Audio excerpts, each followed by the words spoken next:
Assalamualaikum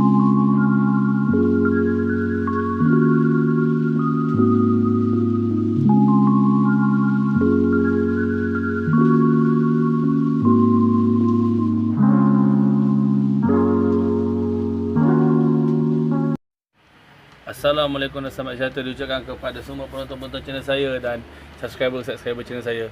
Jangan lupa like, share dan subscribe channel ini, okey? Alright. Hari ini kita nak berkongsi ilmu tentang cerita poligami dan poliandri. Apa itu poligami? Satu lelaki berkahwin dengan 4 perempuan. Apa itu poliandri? Satu perempuan berkahwin dengan 4 lelaki. Dalam Islam, kita cuma dibenarkan untuk kahwin satu lelaki dengan 4 perempuan dengan syarat-syarat yang tertentu yang ditetapkan di dalam Islam. Okey? Jadi, kalau nak tahu pasal poligami, boleh. Saya akan buat lepas ni pasal poligami. Tapi hari ni kita nak berceritakan tentang poliandri dan kesan-kesannya. Oleh kerana dunia hari ini dikuasai oleh perempuan dengan ideologi diorang yang tak betul, jadi diorang cuba mempertikaikan tentang poligami yang dah tentu dalam Islam dan dalam praktikal manusia disahkan dan dipercayai adalah betul dan benar. Okey.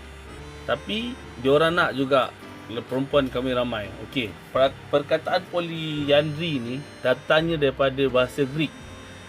Polyandry atau polyen ataupun tikau poli. Banyak dia punya bahasa tu, tapi asal perkataan tu daripada Greek. Okey. Dan poliandri ni sendiri ada dekat dalam kitab Mahabharata, dalam epik Mahabharata dalam agama Hindu punya, iaitu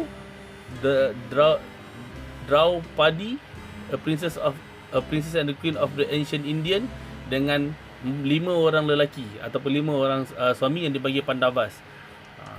Even zaman Hindu dulu pun diorang pun dah mengamalkan poliandri.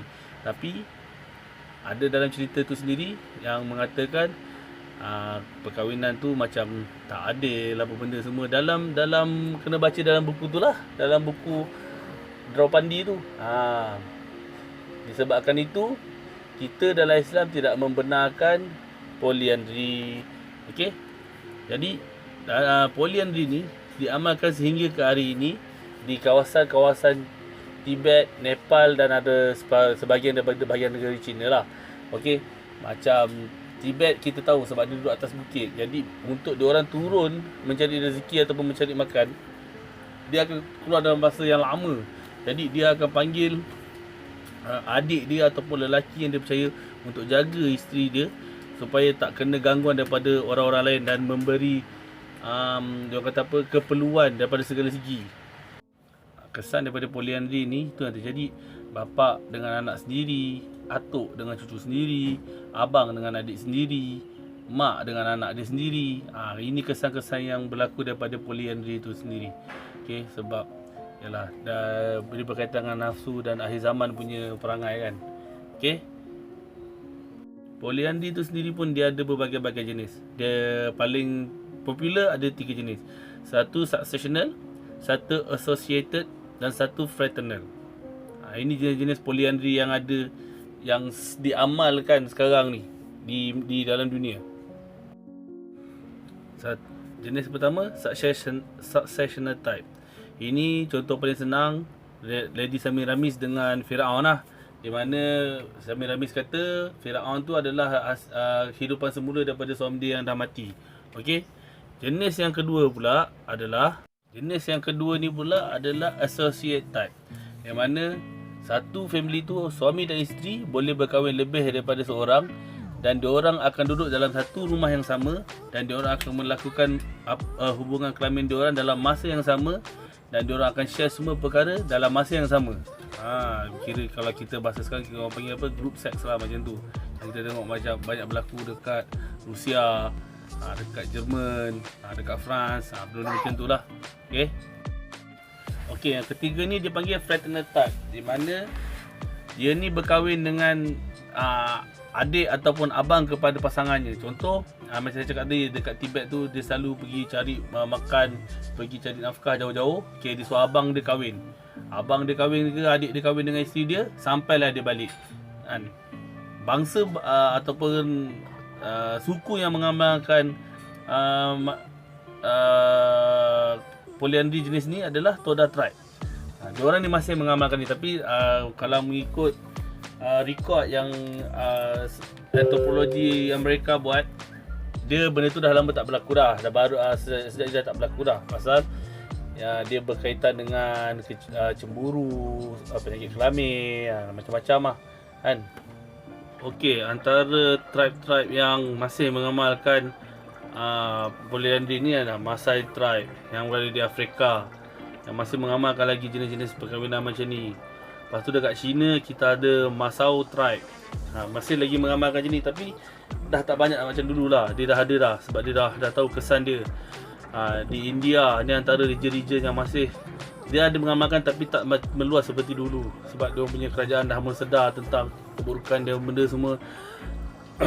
Macam dekat utara Amerika, kita ada ni Inuit tribe ni. Nampak kebanyakan muka dia lebih kurang, mata mesti sepet ni, aku tak tahu kenapa kan. Lepas tu ni satu negara yang saya baru hari ni dengar, Kanak of the New Caledonia ni, baru ni dengar pun ada mengamalkan polyandry.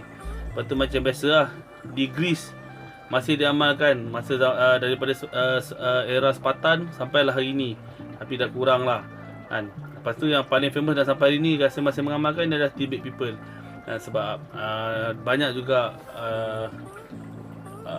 dokumentari mengenai dia punya cara hidup, lifestyle dia orang. Memang dia masih mengamalkan benda tu sampai sekarang ni. Okey, kesan yang paling teruk sekali akibat daripada perbuatan polyandry ni, yang pertama, anak tak tahu siapa punya. Sebab perempuan tu dia tidur dengan banyak lelaki, dia tak tahu siapa punya anak. Kesan yang kedua, penyakit kelamin macam gonorrhea, STD, syfilis banyak berlaku pasal tak tahu. Sebab semua lelaki pakai perempuan yang sama, perempuan tu dia tak nampak sebab penyakit kelamin tu di dalam. Dan yang banyak perkara yang berkaitan dengan undang-undang tidak boleh ditentukan sebab anak tu punya keturunan tak dapat ditentukan. Itu yang berlaku di semua negara tu. Jadi sebab tu Islam melarang perempuan kahwin lebih daripada satu. Lelaki boleh, sebab lelaki dia satu, dia boleh kahwin ramai, dan semua anak-anak tu ditentukan oleh genetik sperm dia. Jadi fikirkanlah. Sebab tu perempuan tak boleh kahwin lebih daripada satu. Jadi sedarkanlah diri tu ya. Bukan sebab dengki, bukan sebab apa, sebabkan Allah menjaga martabat wanita tu. Okey, sekadar ini saja perkongsian saya. Saya tinggalkan anda dengan sepotong ayat Al-Quran yang berbunyi, kahwinlah kamu 2, 3 atau 4. Kemudian jika kamu bimbang tidak akan berlaku adil di antara isteri-isteri kamu, maka berkahwinlah dengan seorang sahaja.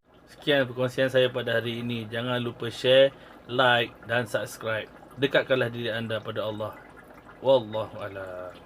Assalamualaikum.